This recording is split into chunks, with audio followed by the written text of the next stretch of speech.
Well, first of all, thank you. So many things have happened in the last 2 weeks. I keep thinking, where's Jeff Sachs? I want to know what this means. So the most dramatic and, from my perspective, unexpected thing that happened was all of a sudden the government in Syria changed. There was regime change in Syria. Who did that? Why? And what does it mean? Well, it's part of a 30-year effort. This is Netanyahu's war to remake the Middle East. It's been a disaster. It continues to be a disaster. But as Netanyahu himself said after Assad left, we have remade the Middle East. And so it has to be understood as something that didn't just happen in a week, but has been an ongoing war throughout the Middle East.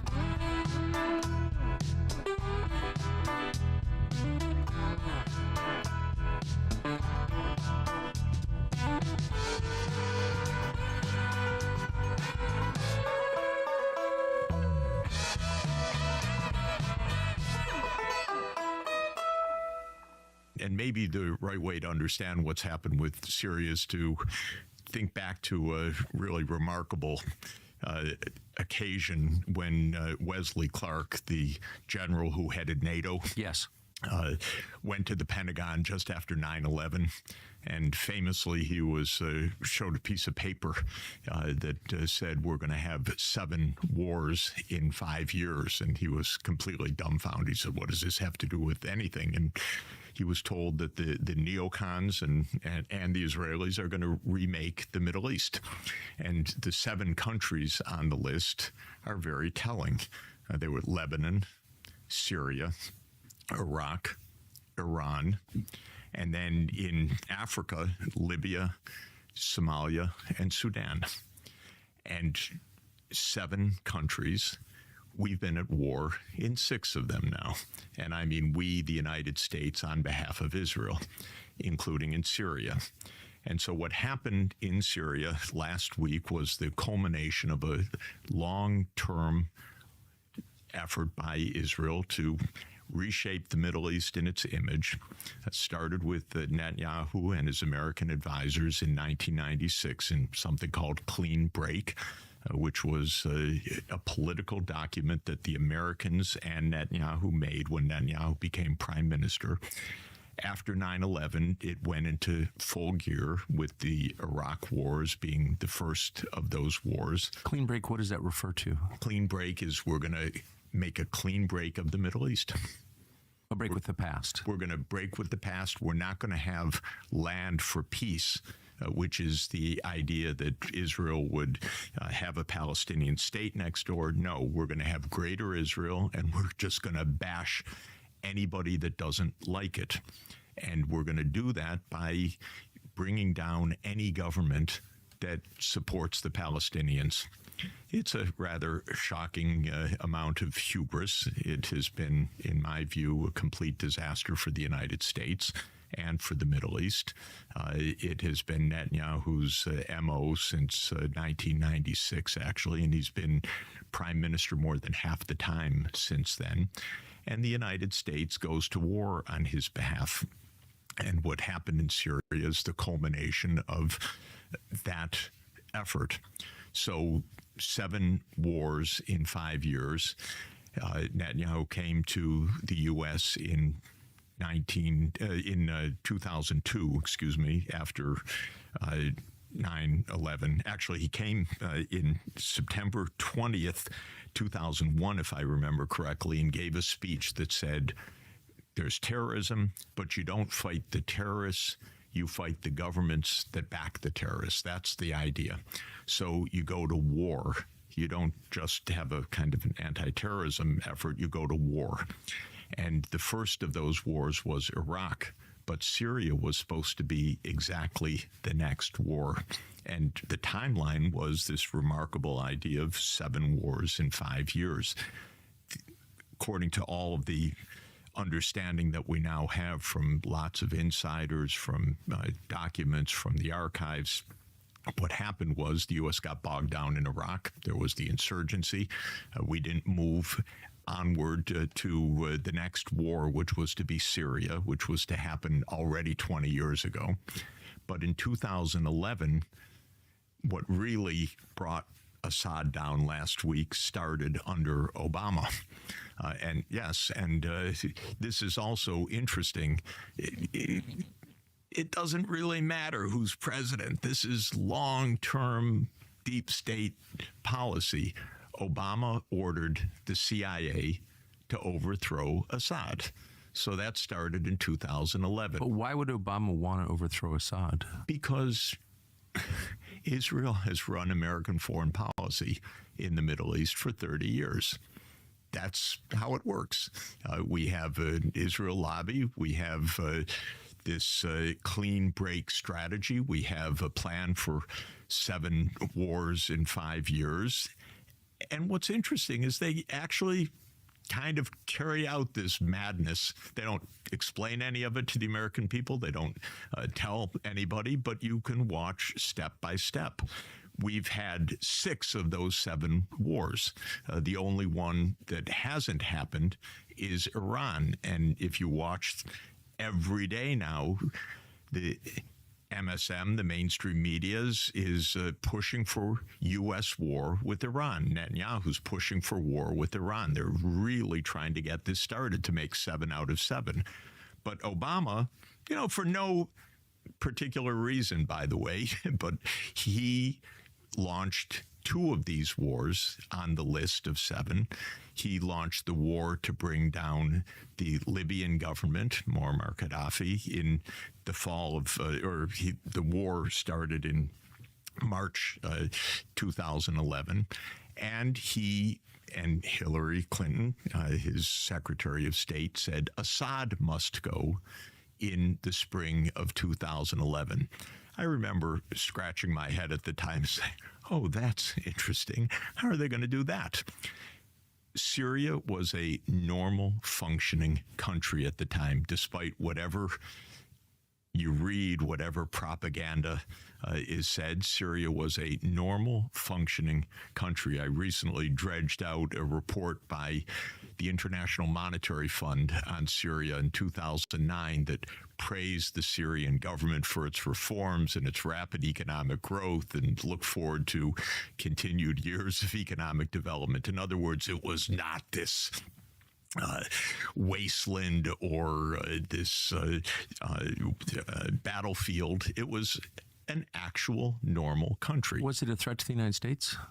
It was no threat to the United States whatsoever, but it was deemed to be by Netanyahu a threat to Israel because of a simple reason, which is that Netanyahu wants to control all of Palestine, wants to rule over the Palestinian people, does not want a Palestinian state. And that has led to militant opposition. That's led to Hamas, that's led to Hezbollah, that's led to other groups. Netanyahu's theory is, well, we're never going to allow a Palestinian state, so we have to bring down any government that supports those militant groups against us, because our core aim is Greater Israel. That's not much of a worthy cause, by the way. Having a Palestinian state next door and having peace could have saved probably 1 million lives by now over the last 30 years. But that's not Netanyahu's crazy ambition, which is... What is Greater Israel?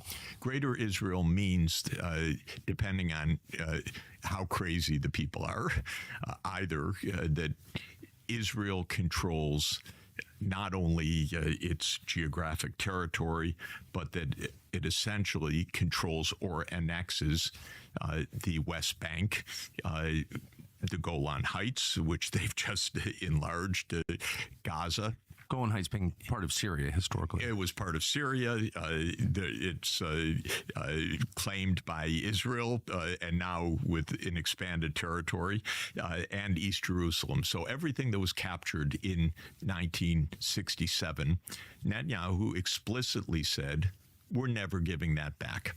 Now, there are 2 motivations for that. One, Netanyahu says not safe to give it back because he doesn't want to negotiate any kind of peace or any state of Palestine. Then there are religious zealots, I would use even stronger terms, who use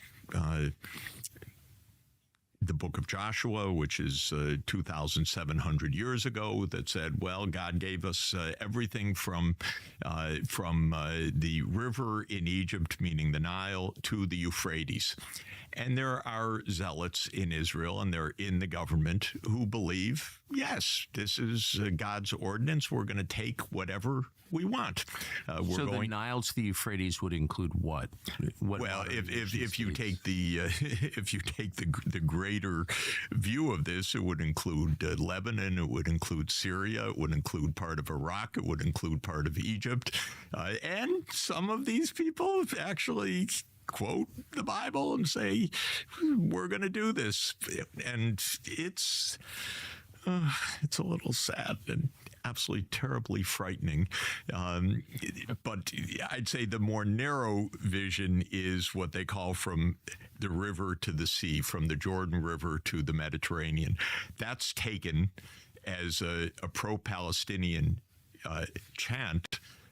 But it's exactly the opposite. It is the greater Israel literal vision of the government of Israel. It's the literal idea. There happen to be 7 million Palestinians there. That's a minor problem. Maybe they can be ethnically cleansed. Maybe they can be thrown out. Maybe they can just be ruled in a military dominant way. Of course, probably well over 100,000 have been killed in the most recent war by Israel. Official count 45,000 of bodies claimed from the rubble, but we know that there are a lot more that have died since this war in Gaza began. But all of this is to say, this greater Israel idea says we can't make peace with the Palestinians, so anyone that supports the Palestinians is, by definition, a mortal threat to us, and when you have a mortal threat, you must destroy it. And so this is the opposite of diplomacy. It's war, and as Netanyahu crowed last week, it's war to remake the Middle East. It's all spelled out, by the way, in very clear ways, but you have to dig for them. You have to find them. You have to understand that this is long-standing. You have to understand that each president has played part of that role. So when we come back to Obama, he started the war with Syria in 2011. I can remember actually vividly the call that Assad must go. And I did scratch my head. I was actually, I think I was on Morning Joe when it was said, and I was asked by Joe Scarborough, what do you think? And I said, well, that's pretty odd. How's he going to do that? Turned out it was going to be 13 years of mass war, 300,000 dead, and destroying a country. That's what it turned out to be. But Obama signed an order called Operation Timber Sycamore. People should look it up. You can find it online, but you can't find it in the mainstream media because it's not discussed. But it was a so-called presidential finding that the CIA should work with Turkey, with Saudi Arabia, with others to overthrow the government of Syria. So that was the plan. We went to war. We had... this is what led to Benghazi, correct? Benghazi is Libya. So Libya... I understand. Yes, but it was the same time in 2011. But my understanding was the reason there were so many American intel assets there was because they were moving arms from Libya to... Oh, sorry. Yes, if you say it that way, Syria. One of the first things was to establish a rat line, so-called, from Libya to Syria. Absolutely. And Seymour Hersh wrote a terrific piece explaining all of that. But that was never explained. I mean, I worked at a news organization at the time that made a lot out of Benghazi and the death of a U.S. ambassador and, what was the Obama administration, thinking, they were so negligent, but there was never any discussion about what they were doing there in the first place. No, none of this is explained, of course. It's none of the public's business. This is our business. We're the war machine. You stay out of this. So none of this is explained. Interestingly, the whole Syrian operation, I think I counted right that the New York Times mentioned Operation Timber Sycamore, I think 3 times in the 2010s. So a war that cost billions of dollars, hundreds of thousands of lives, CIA operation, covert action, links with Libya, never explained, never discussed. And even when the government falls last week, no background given. We're supposed to have amnesia. We're not supposed to understand that what happens is the result of long-term plans that have been pretty disastrous. And by the way, as I've said, Israel has driven so many American wars. And we say, absolutely, yes, that's our greatest ally. These have been at huge cost to the United States.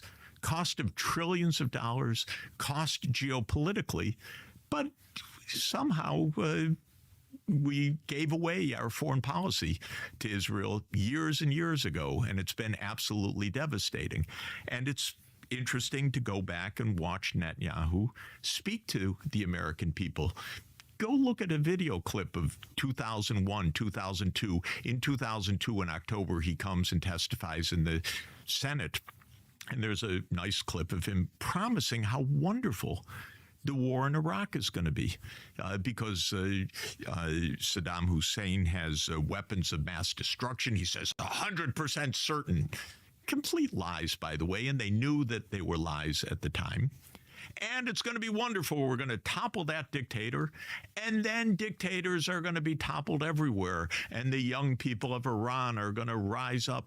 This is his idea, together with his U.S. political consultants, together with neocons in the U.S. government for the last 25 years. They have never apologized for dragging the United States into countless wars in the Middle East, spending trillions of dollars running up U.S. debt, and doing what? Creating chaos.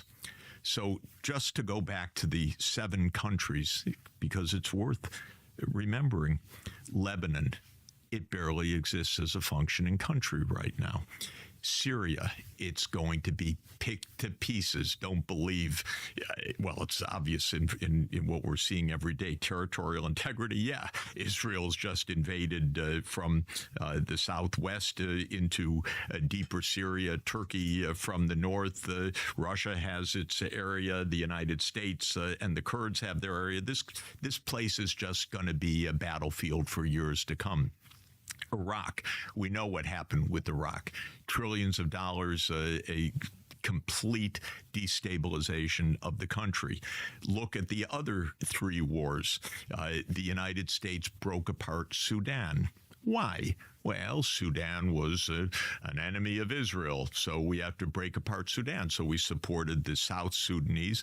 Now we have the real trifecta, massive civil war in Sudan and massive civil war in South Sudan. In other words, we broke apart the country, and now there's civil war in both halves of the country.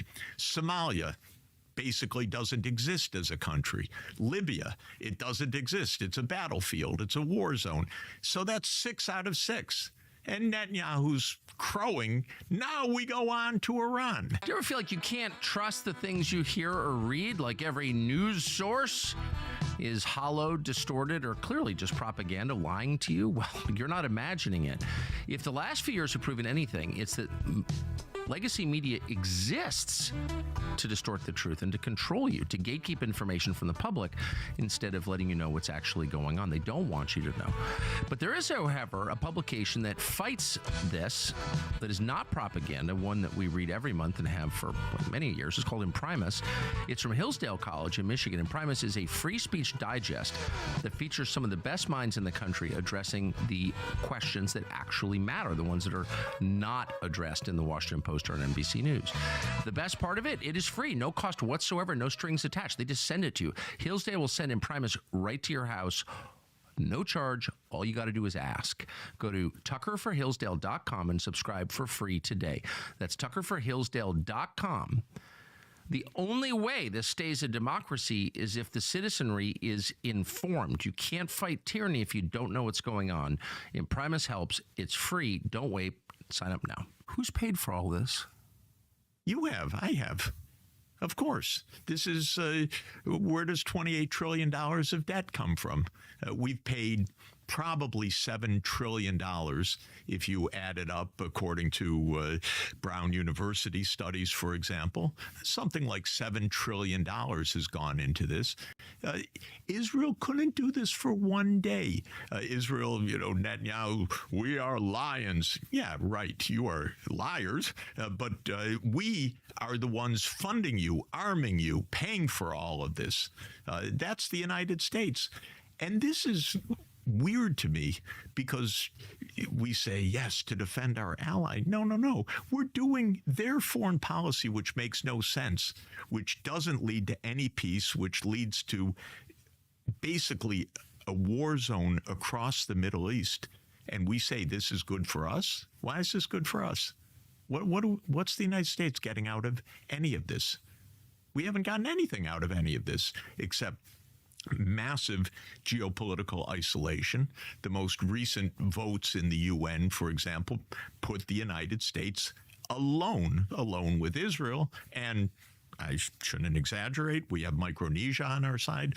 We have Nauru on our side with its 12,000 people, maybe a couple of other countries. The whole rest of the world is saying, what is going on? Endless war in the Middle East. Well, this is because we're defending someone with some 7th century BC vision of what they want their country to be. Were Americans involved in the overthrow of Assad last week? Of course they were, because this has been an ongoing operation. Whether they were involved in the final days, I don't know. They were involved in the 13 years nonstop. I don't understand how. Actually, let me tell you an interesting story. By the way, the war started in 2011. It was called it was portrayed as always, as the CIA does, as a local uprising and the freedom fighters. And it was said this was Syrians protesting against Syria. That's always how any CIA regime change operation works. There may also be local opposition, but the CIA provides the armaments, it provides the flow of heavy weapons, it provides the financing, it provides the training, it provides the camps, it provides the political organization. So this started in 2011.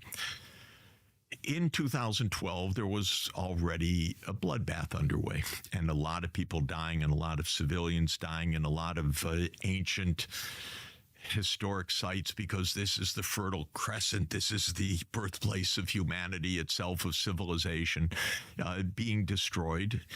And so very senior global diplomat that I knew very, very well was tasked with trying to find peace. Peace, nice idea. Maybe we don't need the bloodbath. And I met him in the spring of 2012, and he said it failed. And said, why did it fail? He said, well, we had a full peace agreement, but it was blocked by one party alone. We had the different forces in Syria, we had the regional, but it was blocked by one. Who was it blocked by? It was blocked by the United States government. Why? Well, because their condition was that Assad must go on the first day of the agreement, rather than a political process. Everyone else agreed on a political process, but the United States said, no, this is regime change. Assad must go on the first day, and that was not possible. So that was the end of the attempt at peace. So we should understand this was an American operation. But I never what I didn't understand and still don't understand is why we're all required to hate Assad. I mean, just speaking for myself, I don't have strong feelings about Assad one way or the other. Apparently, he's protected the Christians, so I'm grateful for that as a Christian. But why am I required to hate Assad? Tulsi Gabbard went and met with Assad. She's been attacked ever since. Has anyone ever explained why Americans should hate Assad? Because every regime change operation we ever do, we have to make sure that the opponent is the worst villain since Hitler or Hitler reincarnate. Some ophthalmologist from London is a bloodthirsty dictator. I didn't really. We have to say this, and this is part of the psyops or the info war that goes along with regime change operations. This is completely typical. And we're told if we don't stop him now, it's only going to spread. And he'll be in Des Moines. Exactly. This is the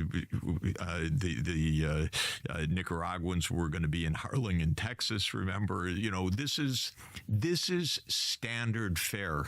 It's so pedestrian, such bad script writing that you can't believe it's still rolled out. Why doesn't someone at the New York Times just ask the obvious question, which is, why am I supposed to hate Assad exactly? Why is it somehow a test of my loyalty to the United States what I think of Bashar al-Assad? Like, who cares? Like, what? That's such a core question. I've never heard anyone ask that. Can I laugh when you mention New York Times? Because they won't cover any historical background of any conflict at all, because all of this is aimed at a free hand for the security state, a free hand for the military. But why would the New York Times be parroting the security state?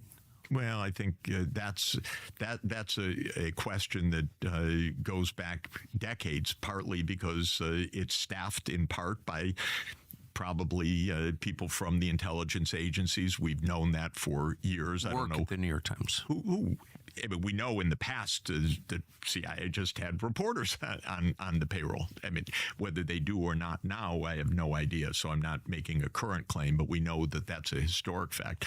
We know historically that with very rare exceptions, the New York Times has just followed the unnamed official sources, that this is the whole MO. This is a patriotic newspaper. It follows what it's told to do. And it doesn't ask questions. It has not asked any questions about any of these wars in recent memory, not about Ukraine, not about the wars raging throughout the Middle East. As I said, I think there was one full page actually about Operation Timber Sycamore in 2016. You would think that something that got us into a war of 13 years where we spent billions of dollars, where hundreds of thousands of people died, even at this stage, there would be a kind of page or a box explaining the historical background to this, but it didn't exist. I actually wrote, I have to say, I wrote to one of the reporters saying, couldn't you mention a little background? He said, oh, very interesting idea, Mr. Sachs. So I'm waiting. You wrote to a New York Times reporter. Well, I know these people for decades. Yeah. And by the way, not only do I know them, and some I like very much, by the way, and some have been classmates of mine a long time ago, and they know things that they don't report. And that's also important to understand, that what they will say in private is the opposite of what their newspaper says. And I mean literally the opposite. So that's very worrying to me, because we operate foreign policy in secrecy. We do not have any kind of democratic oversight of foreign policy. There's no explanation of it. There's no accountability for it. It's in a very few hands. It's not in good or reliable hands. It's not explained. We gave over Middle East foreign policy to Israel a long time ago, not to U.S. interests, but to Israel's interests. That is the Israel lobby. And we don't hear questioning of this at all. Of course, not from the government, not from the Congress, not from oversight by any democratic institutions, nor does the mainstream media, which fewer and fewer people are interested in because they don't get any facts from it, look into these issues. What happens next in Syria? Well, there'll be continued war, and now the drumbeat is for war with Iran. Anything is possible. Netanyahu dearly wants the U.S. to go in and bomb Iran. Probably some of President Trump's advisors will feel the same. The incoming administration is a mix of old school hardliners and people with a very different perspective. So there will be an internal battle for the heart and soul of the new administration. But there will be some who say, yeah, now's time to carry on the war. Hezbollah and Hamas have been weakened. Syria has fallen. The air defenses are gone. Now we can fly and do in Iran. Of course, all of this is a profound delusion, and that's, I think, really important to understand. We've had 6 wars so far: Lebanon, Iraq, Syria, Somalia, Sudan, and Libya. 6 out of the 7 that were on the list shown to Wesley Clark, not one of them has led to stability, to peace even, much less to geopolitical interests being solved. So it's not like we're finding solutions to anything. Yes, it has allowed at unbelievable cost Israel to hold on to the West Bank, East Jerusalem, the Golan Heights, and Gaza, as if that's some kind of grand strategic aim of the United States or justifiable in the face of international law and nearly global opposition to such thinking. But it doesn't lead to any answers, and there's no way to, quote, defeat Iran. Even if we went in and bombed Iran, Iran has strong allies. Iran has Russia and China as allies. Iran is part of the BRICS. Iran has a military relationship with Russia. Of course, we have even crazier people who think we're going to defeat Russia. But Russia has 6,000 nuclear warheads, of which 1,600 are deployed. It has its new hypersonic Oreshnik ballistic missile, which travels at Mach 11. It has other hypersonic weapons. So yes, we have people in the U.S. who, in their mental blindness, think about continued escalation all the way to nuclear Armageddon. They really do. They're very ignorant people, and they're around in high positions. And so when you ask what comes next is whether President Trump can change course. This is the most important question facing the United States. And there are several different factions in Washington right now that are fighting for ultimate say. There's a piece by Mitch McConnell, our octogenarian, who is completely living in a delusional past, who has a lead article in Foreign Affairs magazine calling for America to commit to primacy. And he calls for a massive military buildup to get ready for every kind of eventuality with Russia and China. That's the old school, and it remains very powerful. And it's got very powerful interests because it's the biggest business in Washington, about $1.5 trillion of annual spending for the military machine. And Mitch McConnell absolutely represents that. Then there are groups that say, you know, really have any fundamental conflict with Russia, and Russia's no real threat to us, but China's the real threat. So we should end the war in Ukraine, something I completely agree with. But we should do it so that we build up and get ready for the war with China. And this is kind of the middle ground, which is a war with China. Well, a country that manufactures all of our antibiotics. Everyone is talking about war with China in Washington by 2027. And it's so weird, as if we just are trying to rush headlong into complete destruction. But we have official documents, a Navy strategy saying we must prepare for war with China by 2027. We had a major article in the New York Times, which I actually once upon a time read with interest. But in any event, it was a story about the Pentagon preparing for war with China.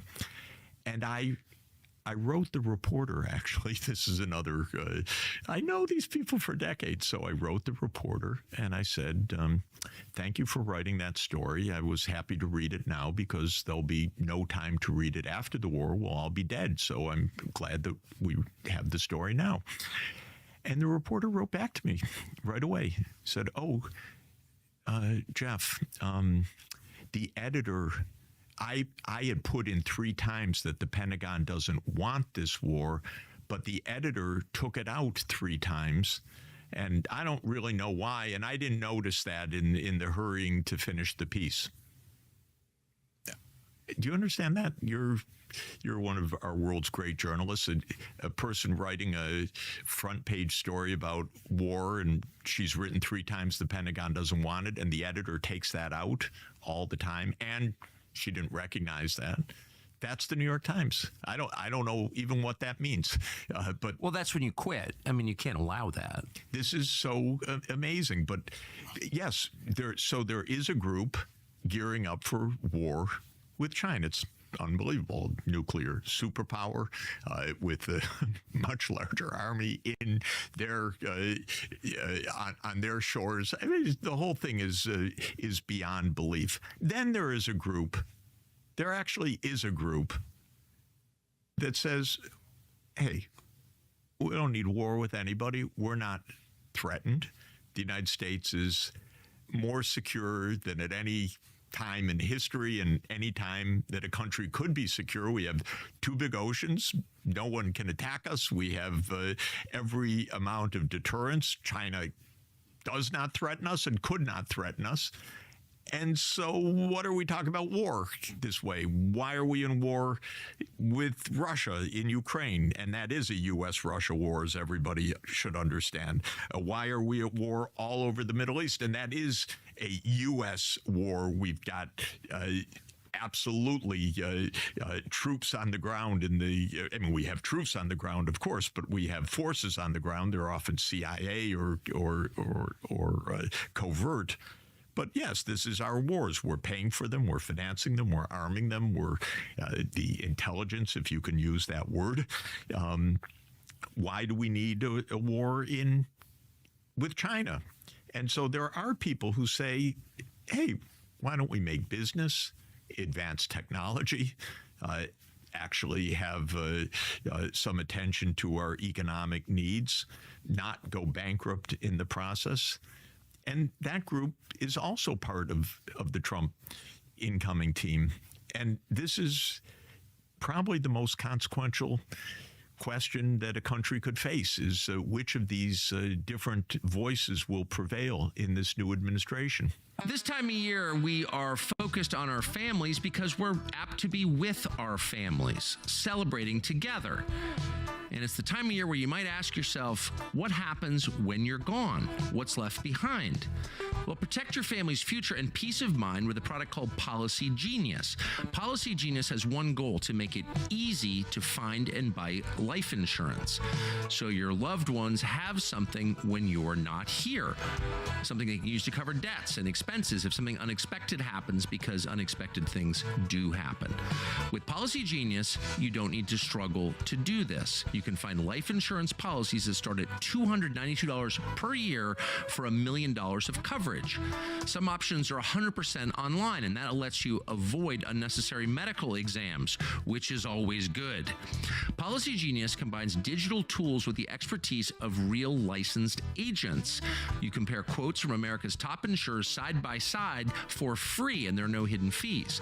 Their licensed support team helps you get what you need fast so you can get on with your life. Join thousands of happy Policy Genius customers who left 5-star reviews on Google and Trustpilot. So secure your families tomorrow so you have peace of mind today. It's easy. Go to policygenius.com/Tucker to get your free life insurance quotes and see how much you could save. Again, it's policygenius.com/Tucker. I've never felt more uneasy than I have in the last few weeks during this period between the election and the inauguration. And it does... what doesn't seem like it is a fact that the outgoing administration is trying to accelerate conflict to leave the incoming administration in charge of a bunch of different wars, especially with Russia. I have to say, I think the Biden administration has been the worst of our governments in modern history. And that's saying a lot because I'm a complainer, so I don't generally praise administrations. Yeah. Like to think of myself as a responsible, tough grader, and I haven't given high marks to any administration from Clinton onward. I think they've all been failures, but Biden's administration has been a complete, shocking disaster, which has brought us closer to nuclear war, brought us into more conflict, didn't have one iota of diplomacy.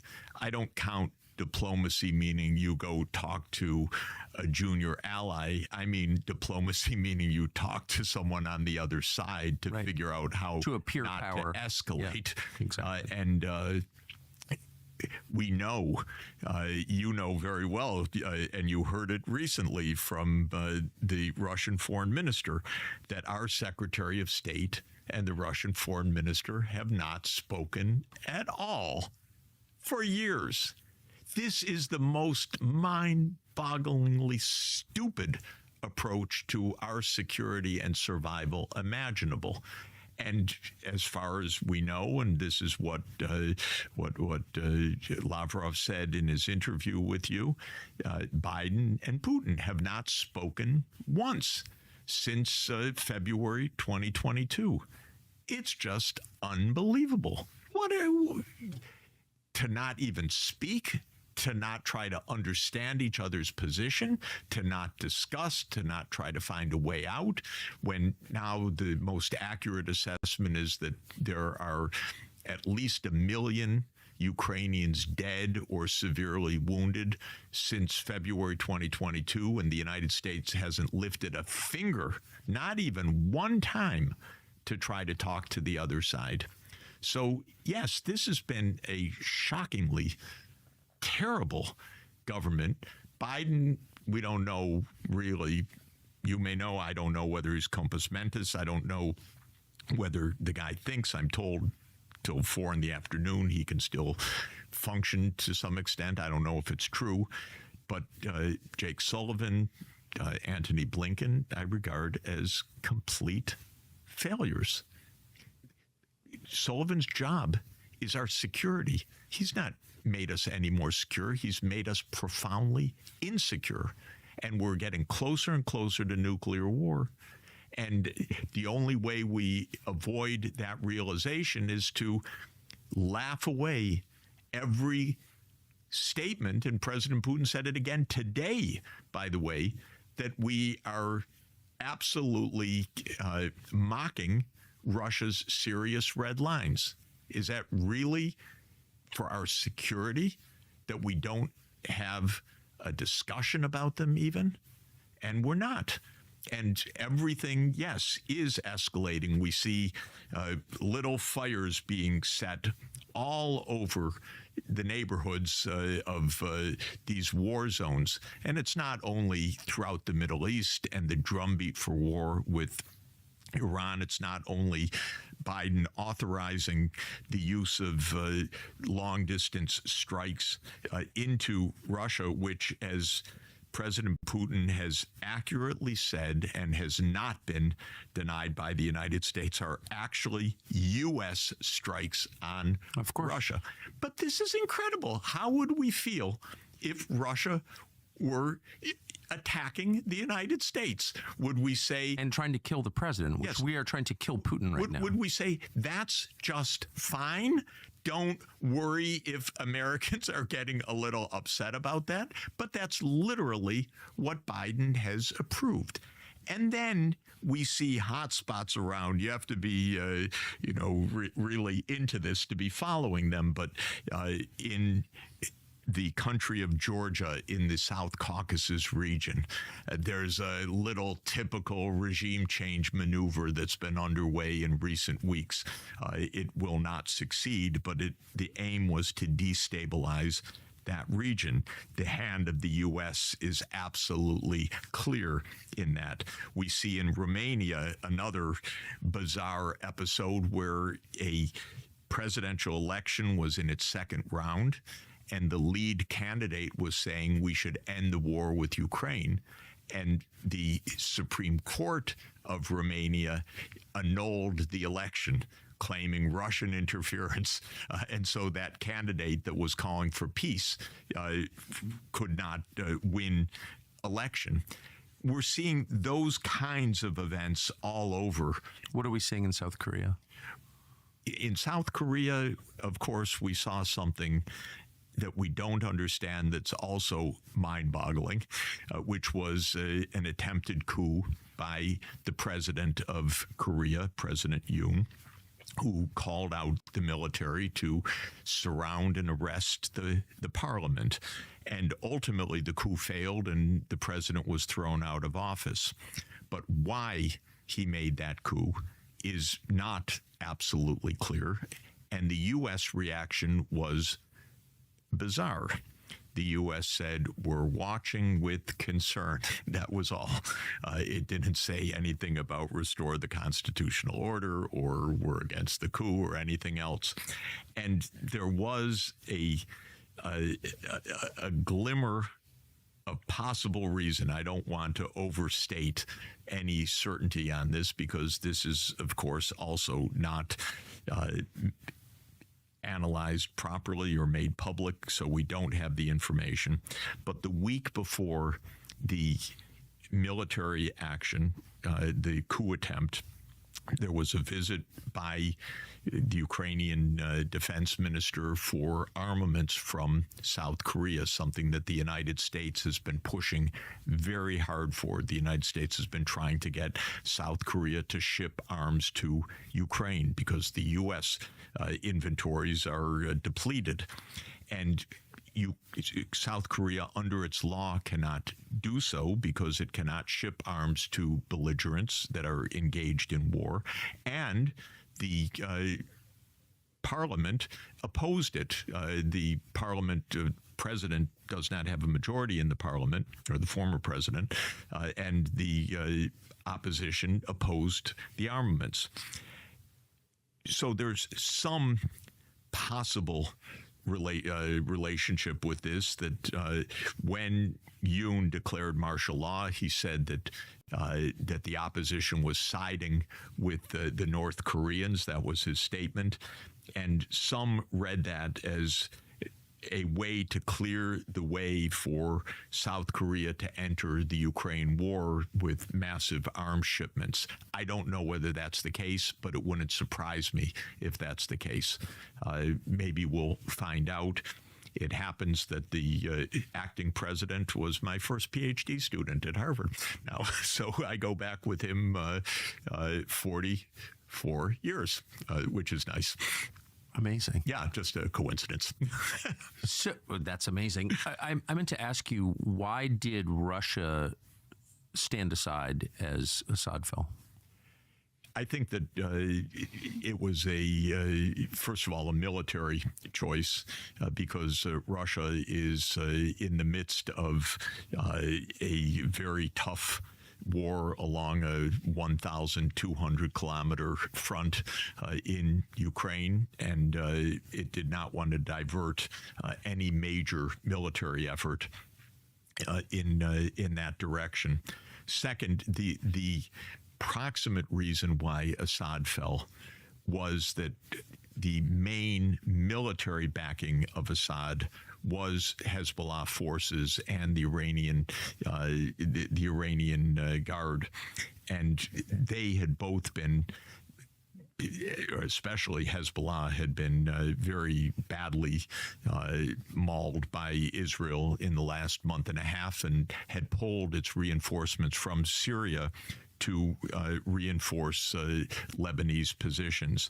And so Assad was left without the backing of Hezbollah forces, several thousand, which was the bulwark of his military. I think a third reason is that Russia doesn't think it's leaving Syria, that this isn't the end of the story. And immediately the supposed new force in Syria, the HTS, said that it wants Russia to stay and to keep its bases in Syria. Russia has a naval base, and a small one, and an airfield, and Russia has redeployed its forces from within Syria to both of those bases, but is probably not leaving. So I think from probably a strategic calculus, Russia just regards this as a temporary step on a path to continued conflict, and that this was not the time to get into another major front. Yes, and that would be my assessment. So we've got a little over a month between now and the inauguration. Clearly, as noted, the Biden administration is trying to make decisions that are irrevocable and deepen the war between the United States and Russia, and then all these other things.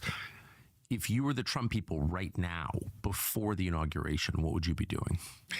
Well, I would first be clear.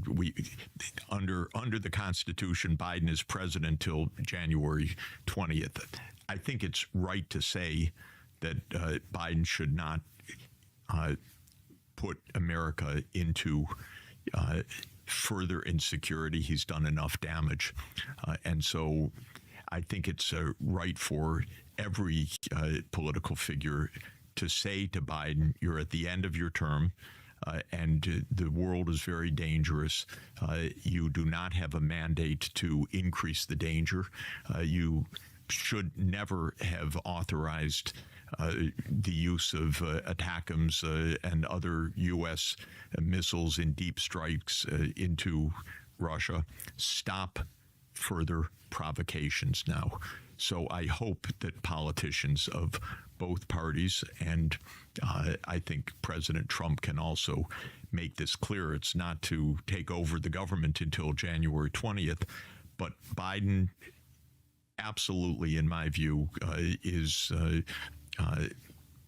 without the legitimacy to further endanger us, and they should prevent any actions from abroad that threaten American security, of course, but I don't see those happening. I think the biggest risk right now is continued U.S. provocations of the kind that we've been discussing in Ukraine, in the Middle East, in the periphery of Russia, in the Far East. Stop any further provocations. The idea of somehow tying Trump's hands is completely illegitimate constitutionally and politically, and it's a disastrous approach. We're not playing a game of two people or a game of two administrations. We're trying to survive at a time of perhaps maximum global peril right now. So just to say, most experts that look at this think we're closer to nuclear war than we have ever been. And I refer often to the doomsday clock of the Bulletin of Atomic Scientists, which is the graphic to demonstrate how close or how far we are from nuclear war. And that doomsday clock puts the clock at 90 seconds to midnight, which is the closest to nuclear Armageddon that it has ever been since the clock was first rolled out in 1947. So I think it behooves those people who are making the decisions in the Biden administration to stop imperiling Americans at this point and to understand that their job right now is to keep things stable, to give power over to President Trump on January 20th, 2025. One of the promises of the new administration is massive declassification, is pardons for... Please, if it could only be. This would change so much. So one of the things that I'm interested in learning about is 9/11, because I think it's important to understand why that happened. And I think my guess is that one of the reasons so many documents from 9/11 are still classified 23 years later, it's hard to imagine why, is because they tell a more detailed story about why al-Qaeda struck the United States. And it seems clear it was a response to, and I'm not defending it, of course, obviously, but it was still cause and effect. And the cause was American foreign policy, was a response to that. A, do you think that's true? And B, if it is true, then how afraid should we be about future terror attacks given what we've been doing? Well, let me say something about declassification. We had one and only one close look at the CIA in its entire history of the last 77 1974. years. And that was actually 74, 75. It'll be the 50th anniversary this coming year of the Church Committee. Yep. It was the only time that there was even a partial look inside what the CIA had been doing. What they uncovered was a viper's nest of stupidity, evil, disaster, and, of course, unbelievable unaccountability. They uncovered, of course, numerous assassination plots. They uncovered an absolutely shocking and awful program called MK Ultra, which was a massive warped program for trying for mind control, where they took innocent people, vagrants, off the streets of Times Square and shot them up with drugs or drove them to suicide through sleep deprivation, every kind of shocking thing you can't even make up, and that made for great movie series like the Bourne series, which is about MK Ultra in fact. Now, that was 1975. We've gone 50 years of further secretive operations. I've mentioned one of them, the timber sycamore, but that's one of many. I've seen many myself by accident, because I'm not in the security field. I'm an economist, but I'm around lots of governments. I'm all over the world. I've seen coups with my own eyes. I've seen the U.S. role in these coups. I've seen things that are absolutely disgusting, not because people are showing me secret documents. I don't even want to see those, by the way. I see them because I happen to be told or shown or walked around the Maidan soon after a coup overthrew Yanukovych, and people explained things to me which I found completely awful about American complicity in all of this. I had a president in the Western Hemisphere say to me, Jeff, they're going to take me out. And I said, no, everything's going to be fine. And CIA took them out in broad daylight. Yep. So we have no review of any of this.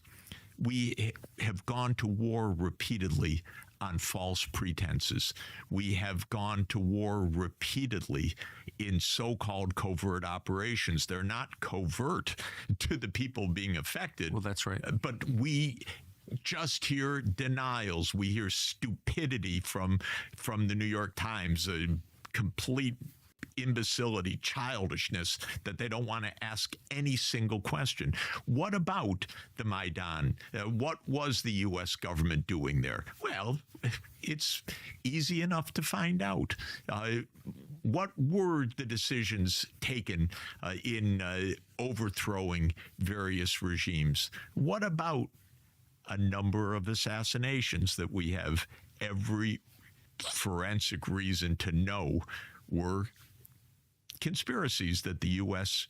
never allowed to be understood?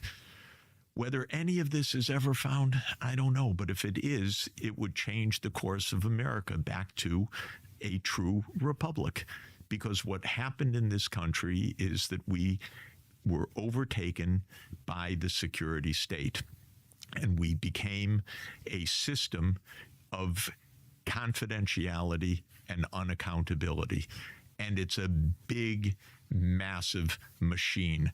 And a lot of people are paid to keep quiet or to salute whatever the military industrial complex or the intelligence agencies are doing without asking questions. Because when you have $1.5 trillion a year spent on that, you're a pretty big business. And it has affected the universities, the think tanks, of course, the Congress, which asks no questions of any serious kind.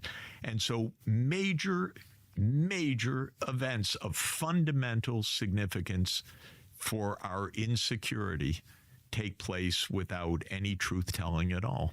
So all of this is to say, it may be the most important thing that President Trump could do would be to open up the historical record so that we understand what has really happened, because we are 90 seconds to midnight. We are closer to nuclear war than ever. We have a military machine in the service of the Israel lobby, or in the service of the military contractors, or in the service of the deep state on its own, or for whatever other crazy idea. And we just don't have democratic deliberation or accountability about this. But we could. If we did, we would change the direction of this country. For 35 years, Liberty Safe has been the #1 manufacturer of safes made in this country, American made, from start to finish. They make high-quality gun safes, I've got one, vault doors, home safes, handgun vaults, whatever you need to protect the things you value. And again, I can tell you from personal experience, these guys know what they're doing. I use Liberty Safes for the things that I don't want stolen, the things that really matter. My father's shotguns, the documents that I've got to have, and a lot more. I'm not going to tell you what else, but you need one. Crime rates are way up, and if you have anything you would like to protect that you need to protect, Liberty Safes is the way to do it. Now, Liberty Safe has over 350 dealers nationwide who specialize in delivery and installation and answering any questions you have. If you've got something to protect, they've got a way to protect it. Visit libertysafe.com, pick out what you need, and be sure to use the code Tucker at checkout to let them know that we sent you. They'll take care of the rest. Liberty Safe is a product we fervently believe in. With Liberty Safe, you are always protected.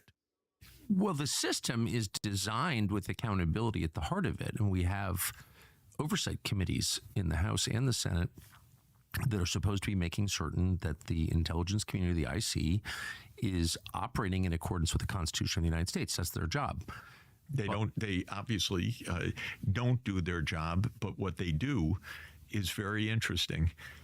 Our system of government is actually rather ingenious.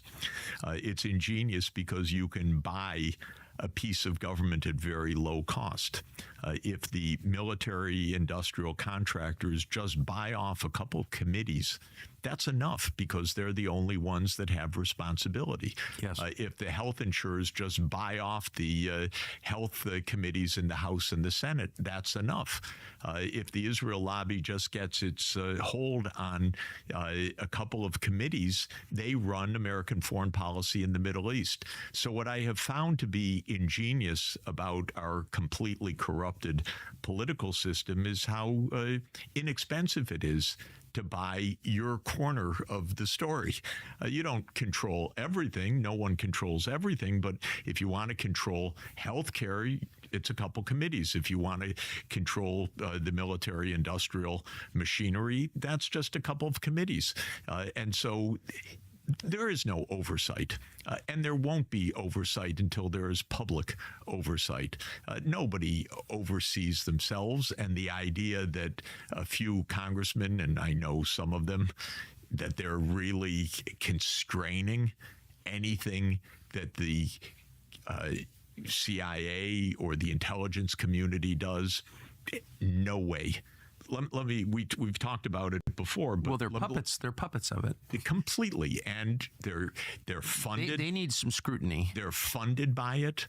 They're puppets of it. There are almost no independent members of our Congress. Almost everyone is on the take. Rand Paul is my one exception. I think he's the most principled member of our Congress in both houses. He really believes in honesty and small government and wants to know the truth. And I'll give an example of the complete lack of oversight and something we may know and something we talked about. Okay, where did that pandemic come from? The evidence is now overwhelming, though still not definitive, that it was made in a U.S. lab. This is overwhelming. Even the report of the House committee that issued a report a couple of weeks ago says, yes, there was obviously a lot of cover-up and a lot of unanswered questions and a lot of engagement of U.S. scientists in this. And we know that the U.S. government lied up the wazoo on all of the question of the origin of SARS-CoV-2, the virus that made the pandemic, and has lied until today. We know that the intelligence agencies know a lot that they haven't said. So this is another area. Could we actually have some honesty? Could we actually have some transparency? Could we actually look at something where a pandemic took perhaps 20 million lives worldwide? Where'd that come from? Especially since the evidence is now overwhelming that it was a laboratory creation with U.S. scientists and U.S. funding playing a huge role in this. Do you think the new president will pardon Edward Snowden and Julian Assange? No. Snowden is a remarkable person. I don't know Julian Assange. I do know Edward Snowden, and he is an absolutely remarkable person. Yes, he is a hero because he told us what the government was actually doing towards us. And of course, the security state, which really runs America, therefore immediately branded him as the worst villain. But we found out more from Snowden about the risk to our freedom than from just about anybody else. And Julian Assange, you know, I almost every day I invoke a memorandum that he enabled me to see and you to see and all of us to see that explains the Ukraine war better than anything else, and Julian Assange deserves all of the credit for this. And it's also an interesting story, if I may just say in 1 minute. Our current CIA director, William Burns, in 2008 was the U.S. ambassador to Russia. And when he was U.S. ambassador to Russia, he understood completely, perfectly, that the U.S. push to expand NATO to Ukraine was disastrous pure provocation, crossing Russia's red lines, likely to create a civil war inside Ukraine and a possible war between the United States and Russia. And he wrote a memo back to Condoleezza Rice, who our Secretary of State, and the memo said that the entire Russian political class opposes NATO enlargement, and for real reasons. And that memo famously became known as "Niet" means "Niet." No means no. Don't play games with this. This is real. This is a red line. Okay, something like this should be understood by the American people. We've just spent around $200 billion. We've just caused deaths of perhaps 600,000 or 700,000 Ukrainians on completely false pretenses. On false pretenses that, as the New York Times has wrongly stated unendingly, that the war in Ukraine was, quote, unprovoked. Not only was it provoked, the U.S. provoked it, and not only that, our senior diplomats knew that at the time and wrote about it. Now, this memo makes this perfectly clear. Anyone can go online and type William Burns, "Niet" means "Niet" cable, and you will come up with this cable, and then you can read why in 2008 we knew that the deep state push for NATO enlargement was mind-bendingly stupid, dangerous, provocative, and likely to get us into disaster, which it did. How do we even see that memo? Do you think that a congressional committee called Condoleezza Rice and said, could we have the documentary evidence to understand the choices you're making? Of course not. There's no oversight when it comes to security issues. We are already in a security state that has no resemblance to democracy whatsoever. But Julian Assange enabled us to see it. So we have to express gratitude for that. This is the truth. If you don't want leaks, don't have a world run where every consequential fact is hidden from the American people, and it enables one disaster after another. And just to make clear how disastrous this is, Bill Clinton, who was, in my view, a completely ineffectual president in a long list of ineffectual presidents, came to office in 1993 when the doomsday clock was at 17 minutes from midnight, meaning that it was the farthest away from nuclear war in the whole history of the nuclear age. Every single president, starting with Clinton, brought the doomsday clock closer to Armageddon. So we went from 17 minutes to midnight to 90 seconds to midnight with no accountability or explanation at all.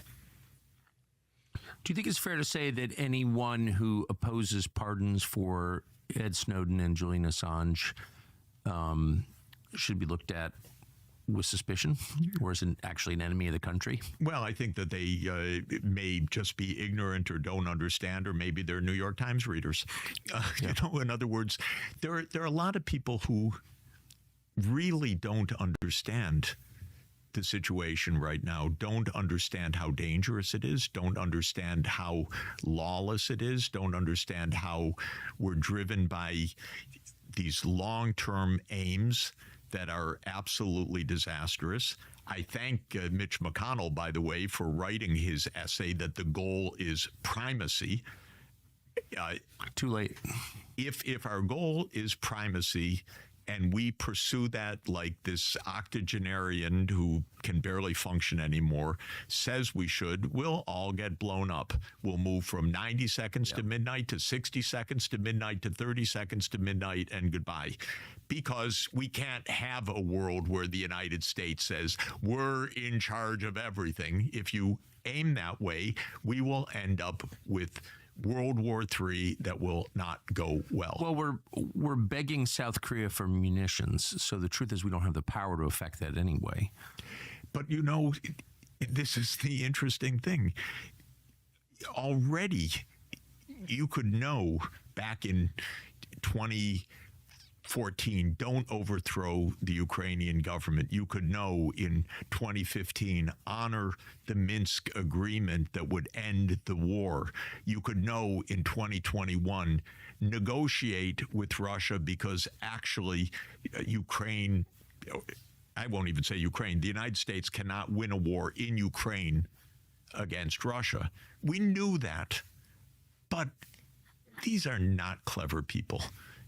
Jake Sullivan's not a clever person. They don't understand. They're like terrible poker players that somehow are sitting at the Grand Slam of poker. They don't know what they're doing, and they're bluffing and they're betting and they're doubling down with our money, by the way. And so yes, you could know this primacy thing. Come on, what does it even mean in a world of multiple nuclear superpowers? That's right. What does it even mean? It means we just ignore all of that till we're all blown to smithereens? No, but, Mitch McConnell's barely functions anymore. But he's got the big story in foreign affairs about how we need to preserve primacy. So there's a lot of momentum and ignorance and deep state arrogance. Who the hell are you to tell us you don't even read the secret files? This is really where we have been for a very long time. Since 1991, the deep state, the CIA, and others have been trying to defeat Russia. Since 1991, Netanyahu's been with American military remaking the Middle East. It's been a disaster on both fronts. It's made America drastically less secure. But they continue, this group, in power. And there's a chance that President Trump could change this. This is the most promising single reality of his government if he chooses rightly. He has to understand he's got a completely divided team and he's got a completely divided landscape in Washington. And I think he knows the deep state is not going out with a whimper. It's going to fight for its prerogatives. Are people worried about a terror attack in the U.S.? I don't know. They don't tell me, and I'm frankly myself more worried about World War III. Yes. So you said the president has assembled a divided team. One person who I think is pretty close to his stated objectives on foreign policy is Tulsi Gabbard. Yes. Who he's nominated to be Director of National Intelligence. The entire Senate Intel Committee appears to be against her. Like I think every member. And that shows that she is completely on the right side. Well, that's exactly right. Do you think she'll make it? How important is it that she make it? She's probably, and I don't want to jinx anything, she's probably the most important appointment of the Trump administration. It does seem that way. She is incredibly intelligent, incredibly honest, incredibly committed to U.S. security, and would do a superb job. So that's why she's being opposed, because the forces that are worse than mediocre, that are right now on top of a $1.5 trillion a year machine, that have been running disastrous wars, that have been bringing us closer and closer to doom, don't want any accountability. And what Tulsi Gabbard would represent is competence, honesty, forthrightness, and not having been a party to all these failures. So if you're the incoming administration, how hard do you fight for her nomination? Well, she's critical because this is the most important question facing the United States today. We have many important questions. We have major financial, social, political, economic, institutional questions. But the most important question facing us is a country that potentially is more secure than any country in the history of the world going to do itself in by a self-provoked World War III. and we're on that course. And 5 presidents have been on that course through their incompetence and their obedience to an unaccountable deep state. And President Trump is coming in saying that he's going to change direction. He says every day that he wants to be president of peace. By the way, I think the greatest thing that could happen is 4 Nobel Peace Prizes for President Trump. He could end the war in Ukraine. He could end the war in the Middle East, not by bombing Iran. That would do the opposite, but by enabling a 2-state solution in the Middle East, and the wars would all end. He could end the talk of the war in East Asia, which would be the utter disaster and folly, by recognizing that we shouldn't be meddling in China's internal affairs, and Taiwan is an internal affair of China. And he should be restoring a framework of nuclear arms control. I give him 4 Nobel Peace Prizes for that. If he chooses that direction, he'll be the most consequential president in our modern history, perhaps in our history, because he will reestablish security for the American people. If he follows the hardliners, he's just going to add yet another years of bringing us closer to doom. How is the Ukraine war settled? The Ukraine war is settled literally in one call, just as he says, because all he has to do, really all he has to do, is pick up the phone and call President Putin and say, you know, that 30-year effort to expand NATO to Ukraine and to Georgia was ridiculous, unacceptable, unnecessary provocation, and it's led us to this juncture. I'm against it. I'm going to say it publicly. We're going to end this adventurism, and you stop fighting today. And the fighting will stop that moment, actually. Then there will be details, and the details are where the borders will be drawn exactly. But the war will end. The war will not end, by the way, by saying, let's have a ceasefire. That's a meaningless statement. As you heard repeatedly from Foreign Minister Lavrov, and as I know, and as that anyone thinking about this knows, this isn't about a ceasefire. This is about a cause of this war. And the cause of this war is that Russia does not want the U.S. and its missile systems on its 1,200-kilometer border with Ukraine right now. And Biden was so stupid, and I'm using the term, of course it sounds, I don't know how it sounds, but it's true, that he couldn't say that and avoid the war, though it was obvious how to avoid this war. Obvious how to avoid this war. But Biden couldn't do it. That's why I say he's been such a terrible president.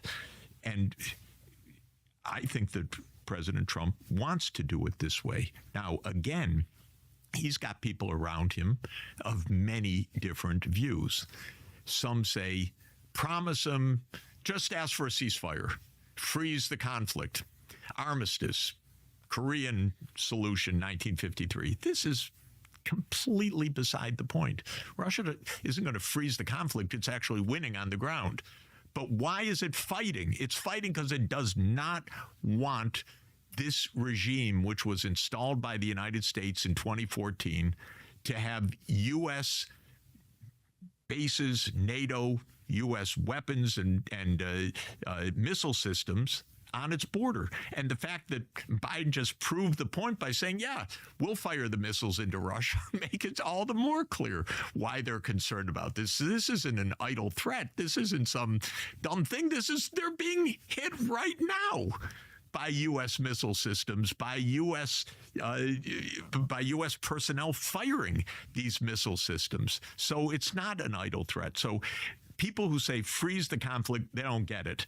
People who say, and there was an initial statement, NATO will not enlarge for at least X years. Somebody said 10 years. Somebody said 20 years. This is also completely ridiculous.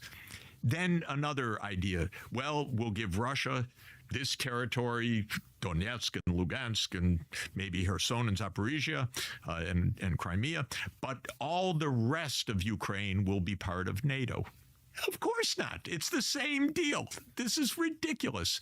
So if you understand what this is about, where it came from, why it continues to this moment, there is one phone call that ends it, which is get to the underlying cause of the war.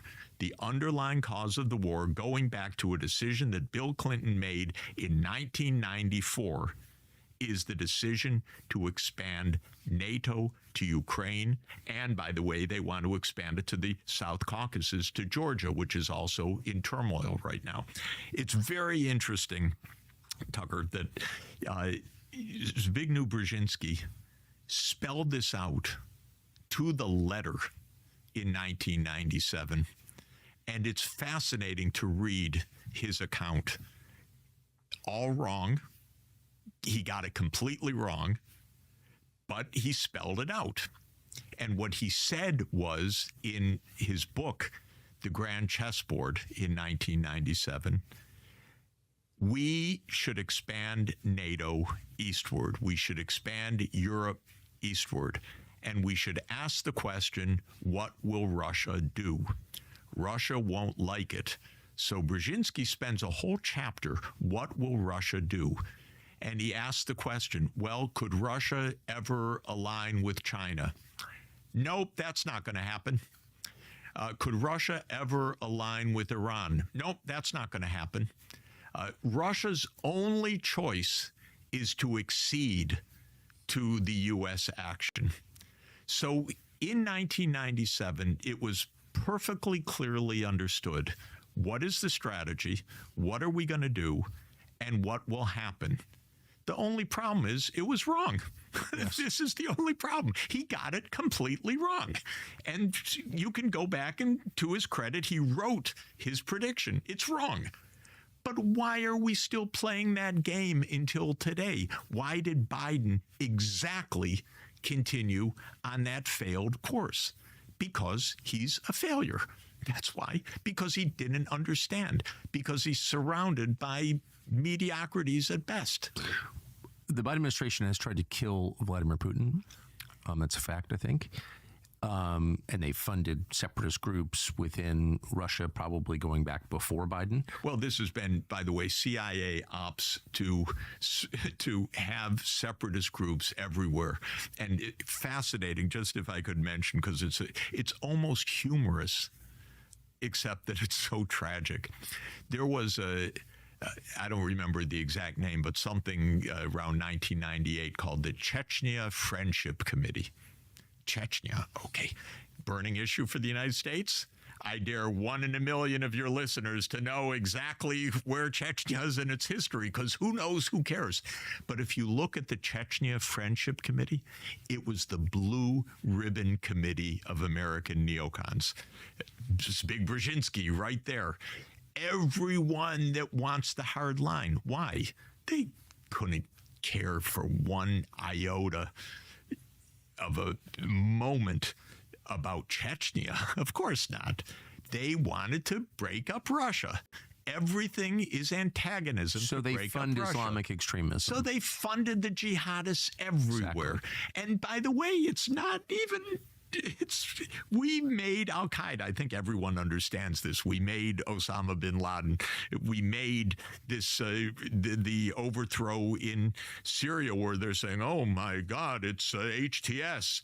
What do you think? This was what Obama tasked in 2011-12. Jihadists. So what would happen if they succeeded in killing Putin? I mean, what? I don't understand why that would be in America's interest to have 6,000 nuclear warheads unsecured floating around in a country that's 20% Muslim and very complicated. And that seems like the last thing that you would ever want to do. When he's the most pro-Western leader in Russia. Yeah, let me address it in a little bit different way.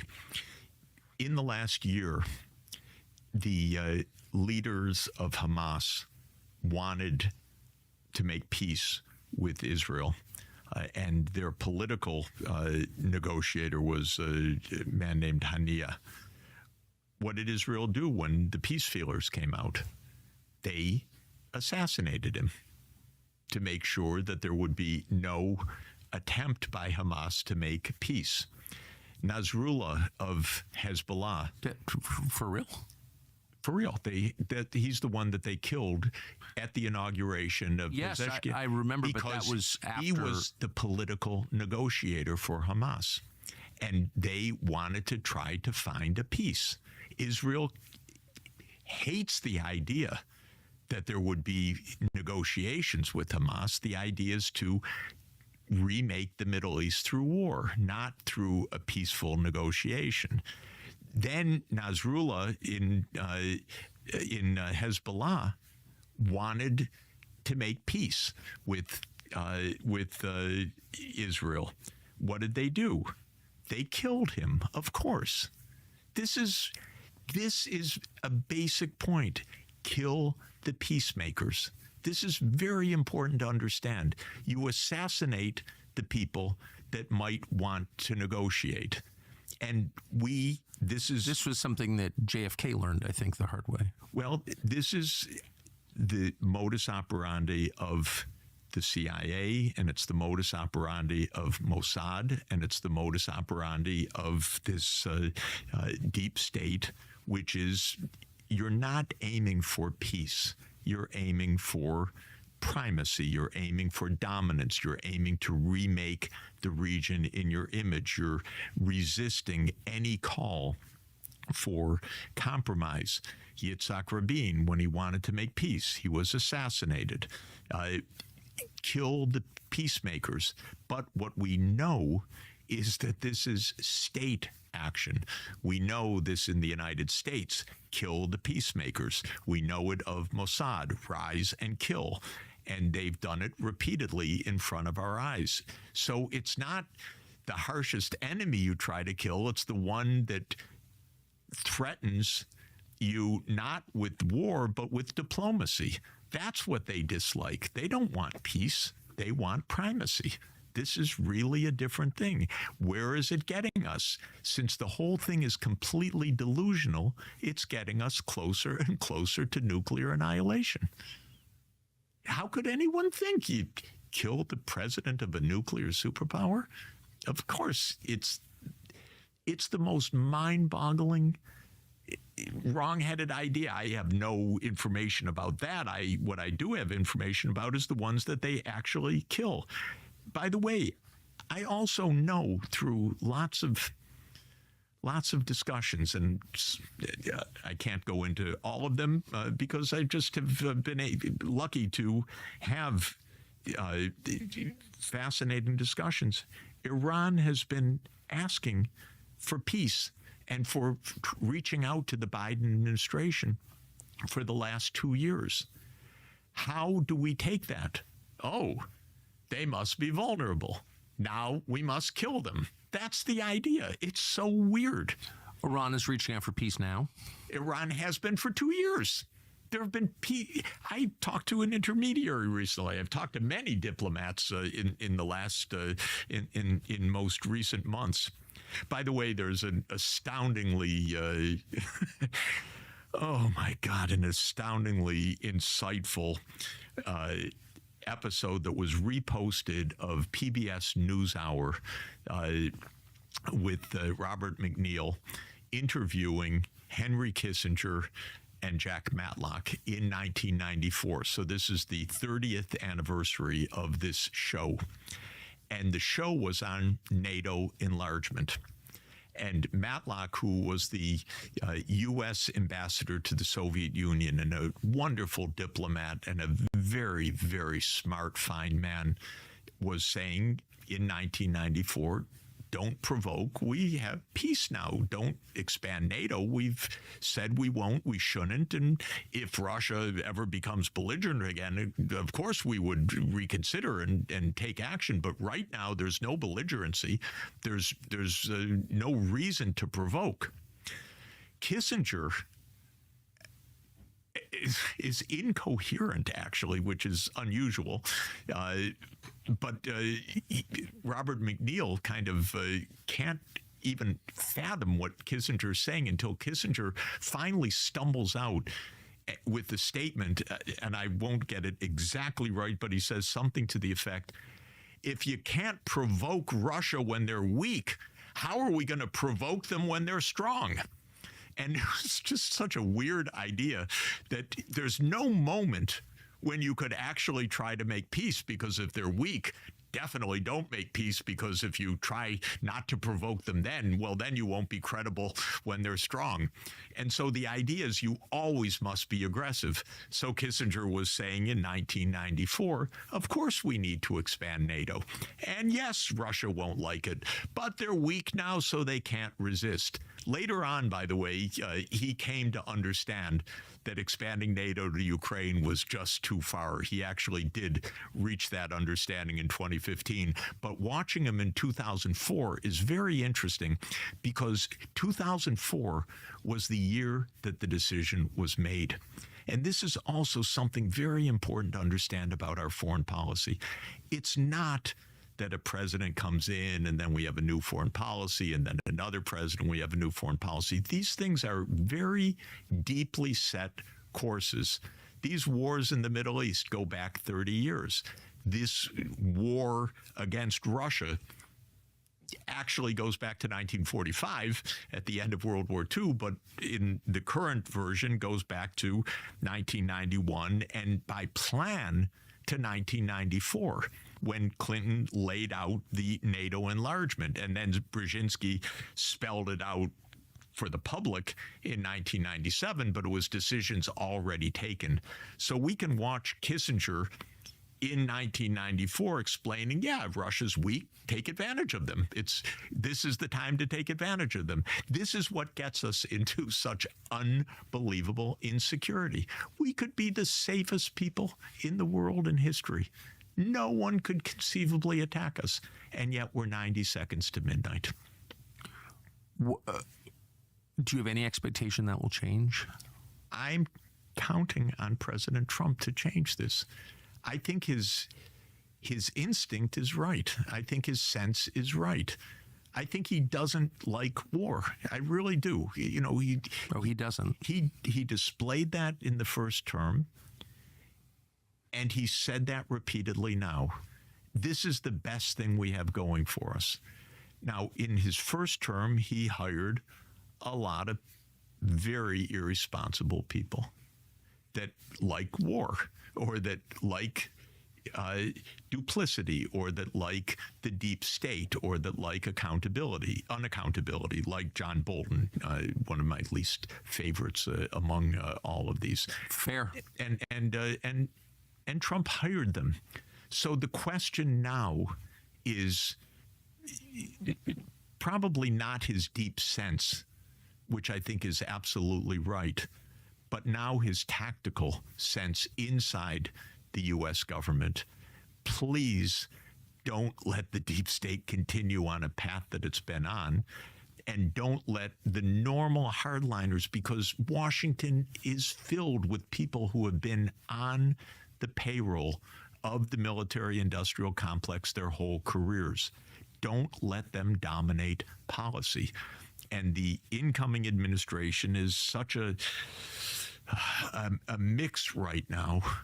And we see that the clarity of those who want to control this, how hard they're being, how harshly they're being opposed, like Tulsi Gabbard.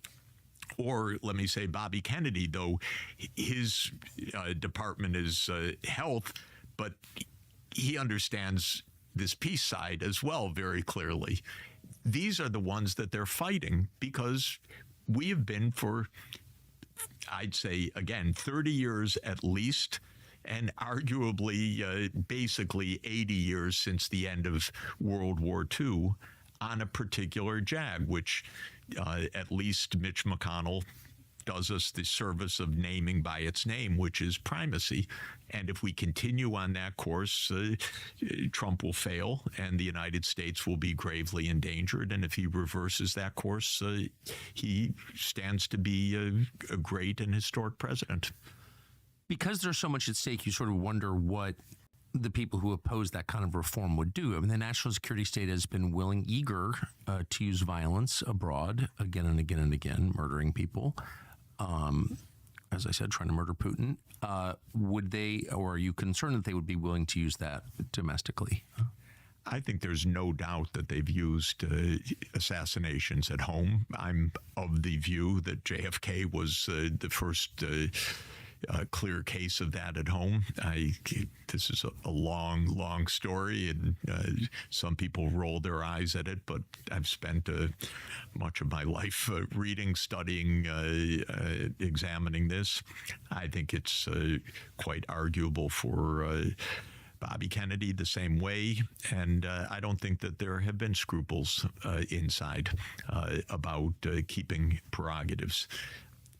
At the same time, the situation is better now in one regard: 30 years of failure. So it's not as if the course that we're on is giving us these great benefits. The United States needs to change course for our own security. We need to change course for our own finances. We're not in good shape in this country. Yes. When 75% or so of Americans repeatedly say America's on the wrong track, they're correct at that. And they say that now. That's the latest Gallup findings. And they're completely right. So this is not the exuberance, and I would say the hubris, of 1991. And I was there then as economic specialist and an advisor, unpaid and informal, but an advisor to President Gorbachev and an advisor to President Yeltsin and an advisor to Ukraine's President Kuchma on how to stabilize their desperately destabilized economies and how to move to market systems. And the United States was not interested in peace. We had this hubris that history had ended, we had won, and now America would run the show. The difference today is that we're 33 years after the end of the Soviet Union. We tried the neocon approach for 30 years now. We have engaged in all of Netanyahu's wars. We went to war in Ukraine. Everything that was predicted has been proved wrong. The neocons failed time and again. They didn't remake Afghanistan. They didn't remake Iraq. They did not remake the Middle East. They did not call Putin's bluff and enter Ukraine with NATO. They did not enter Georgia with NATO. They completely misjudged how we would push the rest of the world into unity, as I mentioned with Zbig Brzezinski, saying Russia will never side with China on this. Well, of course, he got wrong the most fundamental diplomatic change of our age, the rise of China and the creation of a group that does not want U.S. hegemony, and a group that is increasingly integrated in production and military and security and diplomacy. So we are at a time where the failures are self-evident if people open their eyes, and the American people know it, in fact. So it's not even convincing the American people, oh, it's worse than you think. No, they know. They want their own problem solved. Yeah. How about jobs, some housing, reduce crime in my neighborhood, keep the inflation down? Could you keep the debt from destroying American public finances? They're not interested in Mitch McConnell's primacy continuing. He's an octogenarian. Go. Done. You're done. It's time for something different. So in this sense, it's really possible for this administration, this incoming administration, to change course, because it doesn't require a massive public education. It requires honesty. It requires seeing down the deep state internally. It requires making sure that the key appointments that want competence, honesty, and security for America actually get the job. And of course, it requires President Trump following through on his profound main insight, which is that there is no reason for war with Russia. There's no reason for war with China. And I want him really to know there's no reason for war with Iran. None. But every week, every day, Fox News tells me that there's some assassination attempt by Iran. They're sending drones from their ships offshore over our country to scope it out for future attacks. I mean, Iran is presented in the U.S. media as the aggressor trying to kill Trump, for example. I don't know if those Fox reporters have the chance to speak with the Iranian senior officials or that's not allowed. Middle East officials. I do. I do all the time. I am able to ask questions, to check facts, to understand circumstances. I speak to lots of people engaged all over the Middle East on these questions, and it's simply not true. So the first thing one should do, period, in this world is talk to the other side. And if Donald Trump has that, this would be the farthest reach, but if he has that impulse with Iran too, he will be perhaps amazed, perhaps gratified, but he would do a huge service for the American people. Huge service for the American people.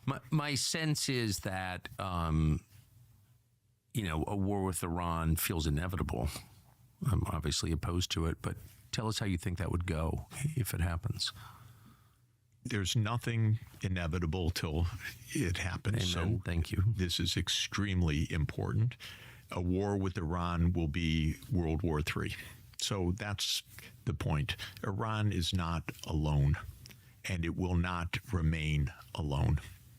And so if we go to war with Iran, we are expanding the war with Russia. With Russia, we are at a possibility of peace, but we're also at a possibility of nuclear war. They're both very close. And if we go to war with Iran, we make the nuclear war, all the more likely. Do you think that the people pushing us toward war with Iran understand that? No. I think that they're following a plan, clean break, 1996, and a plan, 1991, 7 wars in 5 years, that has been deep set and that has been Netanyahu's baby all the time. Netanyahu, I regard as one of the most delusional and dangerous people on the planet. And he has engaged the United States so far in 6 disastrous wars, and he's aiming to engage us in yet one more. But Netanyahu's track record is just about the worst of any person on the planet right now in terms of damage done. And we should be able to understand that. And we have a lot of rhetoric in this country standing up for Israel. We're not standing up for Israel. We are engaging in war on Israel's behalf all over the Middle East. That's a completely different thing. I believe in Israel's security alongside a state of Palestine, which I know completely to be possible and achievable and peaceful and ending this risk of World War III, and could have prevented the 1 million or so deaths that have come from Netanyahu's wars up until now. And the Arab states have been saying this repeatedly since 2002. It's called the Arab Peace Initiative. Anybody can look it up. They repeat it they repeat it basically nonstop in the last 2 years. The Iranians want peace. I know that as well. And so the whole game is to make claims about the other side and to say if you talk to the other side, oh, you're a traitor. That's what they say about Tulsi Gabbard. She talked to Assad. Well, what about that? Isn't that amazing? But I just to refer back to the core of it, I don't understand when Assad became our enemy and why should I go along with that? It was almost a flip, because there were nice words said about him by Hillary Clinton one year, and then the next year exactly the opposite. Because these are mind games that are played for reasons that are not said directly. And that have no bearing on American national security or aren't motivated by a desire to protect the United States. There's nothing to do with that. Of course not. Nothing that has happened in the Middle East has been for American national security. None of it. Not one of these wars. These have been Netanyahu's wars. Watch him cheerlead. So why does, it's just amazing how few Americans, many Americans love their country and would be willing to lay down their lives for it and have. But how few are willing to say what you've just said? Because they're told repeatedly the opposite. And you can be told anything can be sold, even not that people believe it, by the way, but they don't hear the correct story anywhere in the mainstream. They hear things that don't quite make sense to them. And by the way, this is one of the points of InfoWar. The public didn't believe the official narrative about JFK's assassination. The public didn't believe the official narrative about RFK's assassination. The public didn't believe the official narrative about COVID. The public didn't believe the official narrative about Iraq. The public doesn't believe these things, but it doesn't hear the coherent explanation from the New York Times or MSNBC or CNN or anybody else. No one actually tries to explain. And so what hangs out there is something completely unsatisfactory, but it doesn't have an alternative explanation. And if you don't have the clarity of the alternative, then this miserable, phony InfoWar approach, it fills the space, and they're not interested in convincing us because we don't have any say in any of these issues. They're interested in doing what they want to do without being stopped. That's the difference. When was the last time you appeared or wrote for a mainstream publication or television channel here? It was the day that I was on Bloomberg and I said the U.S. blew up Nord Stream. I remember that, and they cut you off. And they cut me off, and then berated me for several minutes while I was watching on the screen, but cut off. And that was the last moment. But the U.S. did blow up Nord Stream. Pardon me? You were telling the truth. Of course. And exactly who did it when is something that would be easy to find out in 5 minutes. So that's not even hard to find out. But you haven't appeared on any... Not once. Because that's not quite true. You know, if it has nothing to do with foreign policy issues, it's just an economics question once in a while. But basically, the mainstream follows the security state line.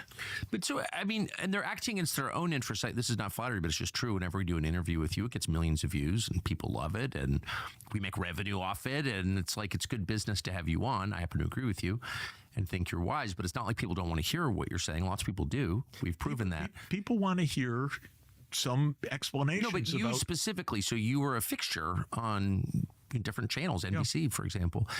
And so when they ban you from those channels, they're hurting themselves because viewers want to watch you. Well, it's just, I know that because I have you on. So how exactly does that order go out, do you think? Do you know the mechanics of keeping you off? Like one day there's just a bulletin, no more Jeffrey Sachs, or how does that work? I need to ask you because the the phrasing, the official lines, kind of the stupidities and sillinesses on almost any story of the kind that we're talking about get repeated across the mainstream space very, very quickly. And not only on the U.S. side, but generally in the British media as well. And so there's certainly there's an official narrative, of course. So this is part of the story that senior White House briefing, Jake or somebody else briefs, and that becomes the meme. That becomes what you have to defend. You have to defend your continued access. You have to be good, loyal citizen of this. By the way, there are lots of contracts that go out with the military-industrial complex. This is a $1.5 trillion a year business, not a small business, by the way. It's real business. It's lots of think tanks. It's lots of academic centers. It's lots of people on hire. It's lots of contracts. It's lots of that all. You don't get any. I mean, I don't want any of that, but you don't get any of that if you're standing outside that. None of it. So people make decisions. I think one of the best lines of modern history is the line of Sinclair Lewis that you can't convince a person to believe something when their salary depends on believing the opposite. Yes. And that's a real thing. People have jobs. They just don't want to get out of line. They don't necessarily believe, but they don't want to get out of line. And it's very worrisome. And we thought that checks and balances of the U.S. government would be a stabilizer, and especially that we would have voices in Congress that would be able to ask real questions. And we have in the past. We had Frank Church. We had J. William Fulbright, who was not only brilliant and a critic of American foreign policy, was chairman of the Senate Foreign Relations Committee. Who do we have now? Well, we have Rand Paul, and we had Tulsi in Congress, but basically almost nobody now. They're scared, or they don't want to talk, or they're paid for by, who knows, RSX or Northrop Grumman or General Dynamics or Boeing or somebody. So they don't even ask questions. This is the reality. Jeffrey Sachs, thank you very much. Great to be with you as always. Great to be with you. Thank you.